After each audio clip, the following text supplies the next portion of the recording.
Hello guys, मैं मुकेश मिश्रा। अगर आप म्यूचुअल फंड में इन्वेस्ट करना चाहते हैं तो ये वीडियो लास्ट तक ज़रूर देखें। जब मैं बैंक में जॉब करता था तो बहुत सारे इन्वेस्टर्स का एक कॉमन क्वेश्चन था कि यार म्यूचुअल फंड तो रिस्की है, और इसकी वजह थी Mutual fund investments are subject to market risks. Read all scheme related documents carefully. मैं नहीं मानता, और पूरी वीडियो देखने के बाद आप भी नहीं मानोगे। जैसे विस्की पी के ड्राइविंग करना रिस्की होता है, वैसे ही इमरजेंसी फंड को म्यूचुअल फंड में इन्वेस्ट करना रिस्की हो सकता है। अब बिना विस्की पिए भी हम ड्राइविंग करते हैं ना, रिस्क तो है ना। लेकिन इतना रिस्क हमको उठाना पड़ेगा, पेट चलाने के लिए ऑफिस तो जाना पड़ेगा।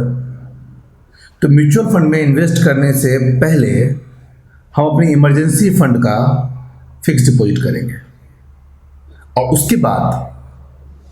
उसके बाद हम लॉन्ग टर्म इन्वेस्टमेंट के लिए म्यूचुअल फंड में इन्वेस्ट करेंगे।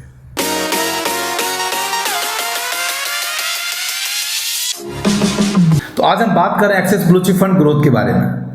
ये एक लार्ज कैप फंड है। इसकी करंट एनएवी 34.75 है। बात अगर इसके फंड साइज की करें तो 18,300 करोड़ की इसकी फंड साइज है।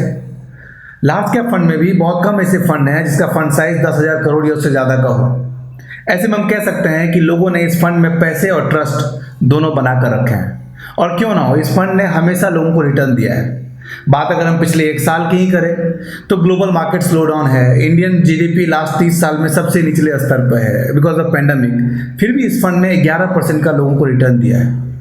पिछले 2 साल की बात करें तो एवरेज रिटर्न 15% का है।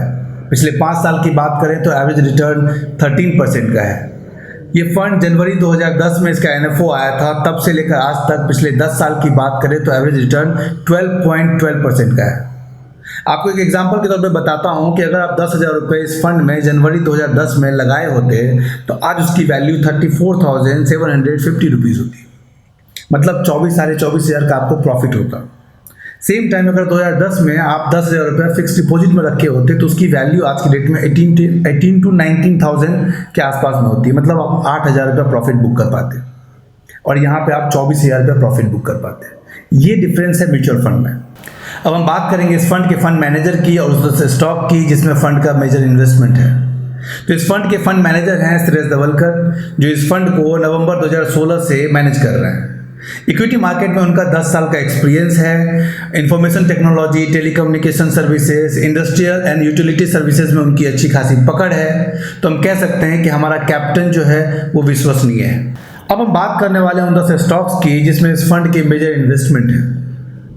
आप कोई भी लार्ज कैप फंड उठाकर देख लेना, मैं जो 10 स्टॉक्स आपको बताने वाला हूँ इसमें से 6-7 स्टॉक्स आपको सारे लार्ज कैप फंड में मिल जाएंगे। लेकिन यहीं पे मेन रोल प्ले करता है फंड मैनेजर, बिकॉज सारे लार्ज कैप फंड के रिटर्न सेम नहीं है।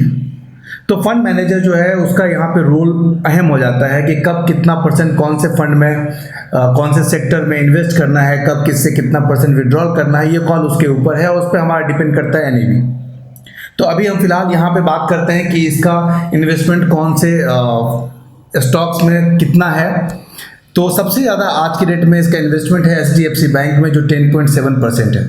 अगर हम बात करें पिछले एक हफ्ते की तो एक हफ्ते पहले इसका इन्वेस्टमेंट 9.6% था। तो 1% इसने एचडीएफसी बैंक में अपना इन्वेस्टमेंट बढ़ाया है। लगभग 1.1% होता है, 200 करोड़ का इन्होंने इन्वेस्टमेंट एचडीएफसी बैंक में बढ़ाया है। सेकेंड नंबर पे इन्फोसिस 9.2%, पिछले हफ्ते 9.6% था। थर्ड नंबर पे बजाज फाइनेंस 7.8%, पिछले हफ्ते 7.4% था। फोर्थ नंबर पे टीसीएस 7.2%, फिफ्थ नंबर पे कोटक महिंद्रा बैंक 6.8%। यहाँ पे देखने वाली बात है कि पिछले हफ्ते कोटक महिंद्रा बैंक में 5.4% का इन्वेस्टमेंट था। तो यहाँ भी उन्होंने लगभग 1.4% का इन्वेस्टमेंट इंक्रीज किया है। इससे पहले मैंने आपको बताया था कि एचडीएफसी बैंक में उन्होंने 1.1% का इंक्रीज किया है। बजाज फाइनेंस में उन्होंने 0.5% इस वीक में इंक्रीज किया है। सेवेंथ नंबर पे है एवेन्यू सुपरमार्केट, जिसको आप डीमार्ट के नाम से जानते हैं, 4.8%। फिर हिंदुस्तान यूनिलीवर 4.3%, उसके बाद नेस्ले इंडिया 3.9%, आईसीआईसीआई बैंक 3.4% पिछले हफ्ते का इन्वेस्टमेंट था इनका, अभी उन्होंने इसमें फिर से 1.5% का इंक्रीज़ किया है, तो अभी लगभग 5% का इनका इन्वेस्टमेंट जो है ICICI बैंक में है। तो अगर आप मेजर चेंजेस देखोगे तो पिछले एक हफ्ते में एक्सिस ब्लू चिप फंड ने लगभग 5.5-6% investment, extra investment banking sector में किया है।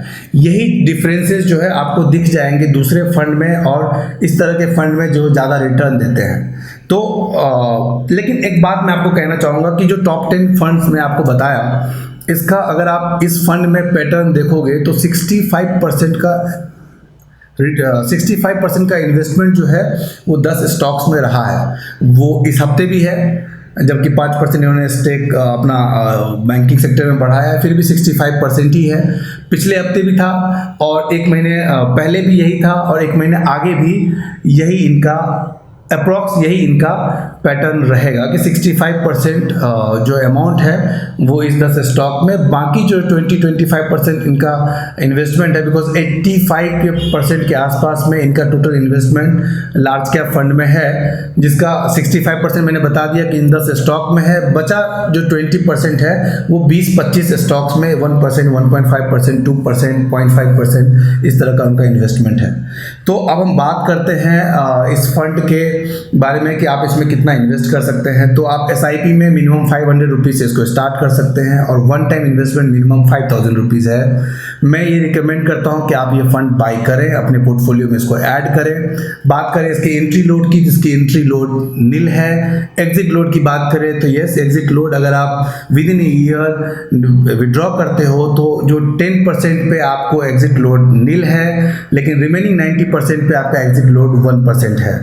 उसके बाद हम बात करते हैं इसके टैक्सेशन की। तो short term capital gain tax अगर विद इन ईयर उसको विड्रॉ करते हो तो आपको 15% short term capital gain tax देना होगा। यहाँ पे मैं आपको एक बात बताना चाहूँगा, बिकॉज मैं जब बैंक में था तो बहुत सारे लोगों का इंक्वायरी आता था, तो उसी से मुझे पता चलता है इस बात का कि मुझे चाहिए कि आपको बता दूँ।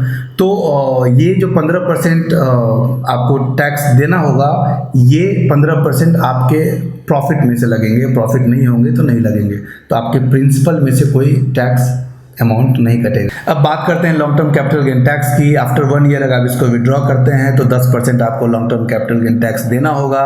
वैसे वो डिडक्ट होके ही आते हैं, जस्ट फॉर योर इन्फॉर्मेशन मैं आपको ये बता रहा था।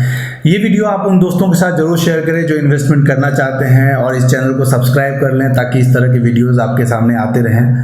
और कोई कंसर्न, कोई किसी म्यूचुअल फंड के बारे में आप जानना चाहते हो, किसी इंश्योरेंस प्रोडक्ट के बारे में आप जानना चाहते हो, तो कमेंट सेक्शन में लिख के बताएं, मैं उस पर वीडियो बनाने का कोशिश करूँगा। Thank you so much.